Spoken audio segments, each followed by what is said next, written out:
உங்கள சுத்தி இருக்க எல்லாரும் உங்க மேல வன்மத்தை கொட்டுறாங்களா அப்படின்னா இந்த கதை உங்களுக்கு தான். கடைசி வரைக்கும் பாருங்க. 100 days 100 குட்டி ஸ்டோரிஸ் சேனல்ல இன்னைக்கு டே 73. இந்த மாதிரி யூஸ்ஃபுல்லான குட்டி ஸ்டோரிஸ்க்கு நம்ம பேஜை ஃபாலோ பண்ணிக்கோங்க. பக்கத்து வீட்டுல ஒரு பெரிய மாமரம் இருக்கிறத பார்த்துட்டு தான் வீட்டுல அந்த மாதிரி ஒண்ணு இல்லையேன்னு ஒரு அம்மாக்கு பயங்கரமான பொறாமை. அந்த மரம் வளரக்கூடாதுன்னு தான் வீட்டுல இருக்கக்கூடிய குப்பைகள் எடுத்துட்டு போயிட்டு அந்த மரத்துல கொட்டுறாங்க. இதே மாதிரி ஒரு மாசம் பண்றாங்க. அந்த வீட்டுல இருக்கவங்க இவங்க கூட சண்டைக்கு வருவாங்கன்னு எதிர்பார்த்தாங்க. ஆனா அந்த மாதிரி ஒண்ணும் நடக்கல.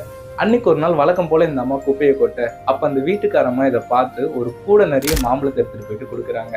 இந்த அம்மாவும் மனசு கேட்காம, ஏமா நான் தான் உங்க வீட்டு மரத்துக்கு தினமும் குப்பையை கொட்டுறேனே, எனக்கு போய் இந்த மாம்பழத்தை கொடுக்குறீங்களேன்னு கேட்க, இப்ப அந்த வீட்டுக்காரம்மா, எங்க மரம் பெரிய மரம் தான், ஆனா அதுல பழமும் காய்களும் காய்க்காது.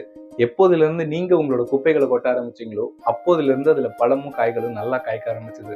அதனாலதான் உங்களுக்கு கொடுத்தேன்னு சொன்னாங்க. அந்த அம்மா போட்ட குப்பையே அதுக்கு உரமாயிடுச்சு. இதே மாதிரிதாங்க நம்மளும் வளரும் போது, என்னால இது முடியாது, கிண்டல் கேளுன்னு